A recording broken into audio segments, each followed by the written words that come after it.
ఏడుకొండలవాడి పాదాల చెంత ఓ నవ యువ రాజకీయ కెరటం దూసుకొస్తోంది. ఆలోచించి ఓటు వేయండి, అభివృద్ధి చేశాను అని నమ్మితేనే అండగా ఉండండి అని గుండె నిండా దమ్ముతో రొమ్ము విరుచుకొని చెబుతున్నాడు ఈ యంగ్ డైనమిక్ పొలిటికల్ లీడర్. వయసు చిన్నదే, కానీ ముందు చూపు ఎక్కువే. ప్రజల కోసం ఏదైనా చేయాలనే తపన కూడా ఎక్కువే.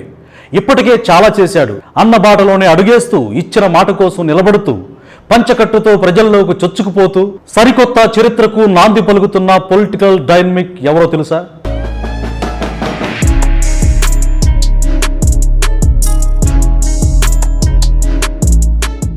ఇతడే తిరుపతి తుఫాన్ అభినయ్, భూమన కరుణాకర్ రెడ్డి తనయుడు.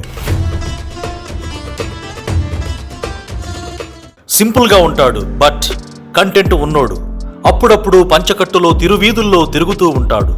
ప్రచారంలో కూడా పంచతోనే పలకరిస్తూ ఉంటాడు. ప్రజల్లో కలిసిపోతాడు, కలుపుగోలుగా ఉంటాడు. ఇంట్లో మనిషిగా అందరినీ అక్కున చేర్చుకుంటాడు. ఆధ్యాత్మిక నగరి జనం అభినయ్ మావోడు అని పిలుచుకునేంత దగ్గరయ్యాడు.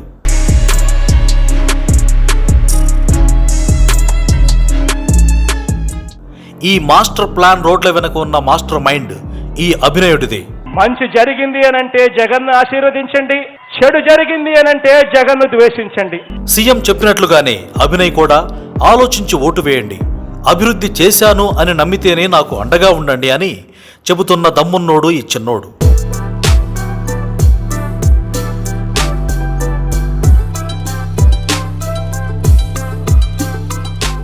చిన్న పెద్ద అందరూ అభివృద్ధినే కోరుకుంటారు. అందుకే తిరుపతిని గతంలో ఎన్నడూ లేని విధంగా తీర్చిదిద్దాను. నగర రూపురేఖలు ఏ విధంగా మారిపోయాయో మీరే చూస్తున్నారు. అందుకే స్థానిక ఎమ్మెల్యే వారసుడిగా ఓట్లు అడిగేందుకు నేను రాలేదు. నేను చేసిన అభివృద్ధిని చూసి ఓట్లు వేయండని అడగడానికే వచ్చానని ఓటర్ల మనసు గెలుచుకుంటున్న యువ కెరటం.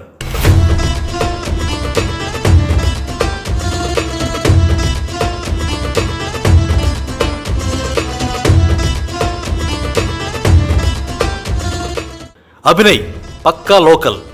దేవుడి పాదాల చెంత ప్రజాసేవ చేసుకునే అవకాశం కోసం అహర్నిశలు శ్రమిస్తున్నాడు. ఇప్పటికే 20 మాస్టర్ ప్లాన్ రోడ్లు నిర్మించాడు. చాలా వరకు ట్రాఫిక్ ప్రాబ్లమ్స్ క్లియర్ చేశాడు. ఫ్యూచర్లో మరో 14 మాస్టర్ రోడ్ల ప్లాన్ నిర్మాణానికి స్కెచ్లు కూడా వేశారు. యువతకు ఉద్యోగాల కల్పన కోసం పిలిగ్రిమ్ సెంటర్కే ఐటీ కంపెనీలు తెచ్చే ప్రయత్నంలో ఉన్నాడు. అందుకే రాబోయే ఎన్నికల్లో తనకు అండగా నిలబడితే మీకు ఉద్యోగాల కోసం వలస వెళ్లే పరిస్థితి రాదని ధీమాగా చెబుతున్న భూమన అభినయ్ అభివృద్ధి అంతరంగం అనంతం.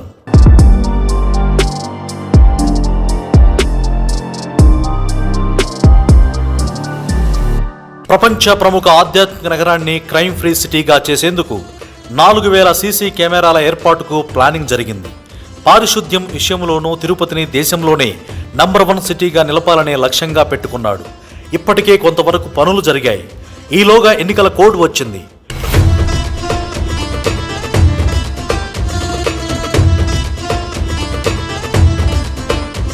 తిరుపతిలో స్వాతంత్ర్య పోరాట యోధుల విగ్రహాలు ఏర్పాటు చేయాలని ఎన్నో ఏళ్లుగా ఉన్న డిమాండ్ను డిప్యూటీ మేయర్గా ఉన్నప్పుడే అభినయ్ కంప్లీట్ చేశాడు. గత 40 సంవత్సరాల్లో జరిగిన అభివృద్ధి ఈ 2.5 ఏళ్లలో జరిగిందని గర్వంగా చెప్పగలను. మీరే కల్లారా చూస్తున్నారు. నేను చెప్పింది అసత్యమైతే నన్ను నిలదీయండి, నిజమైతే నాకు అండగా నిలబడండి. అబద్ధాలు చెప్పి ఓట్లు దండుకునే నాయకుడిని కాదు నేను. చేసింది చెప్పి చూపించి ధైర్యంగా ఓట్లు అడిగేవాడిని. ఇది నా వ్యక్తిత్వం అని ఎమ్మెల్యే కాకముందే చెప్పిన గట్స్ ఉన్న కటౌట్ అభినయ్ది. డిప్యూటీ మేయర్గానే ఇంత చేస్తే ఎమ్మెల్యే అయితే ఇంకెంత చేస్తానో ఆలోచించండి అని చెబుతున్నాడు young and dynamic politician. So Tirupati ఓటర్లు కూడా అభినయ్నే గెలిపించుకుందామని ఆయన వెంట నడుస్తున్నట్లు తెలుస్తోంది.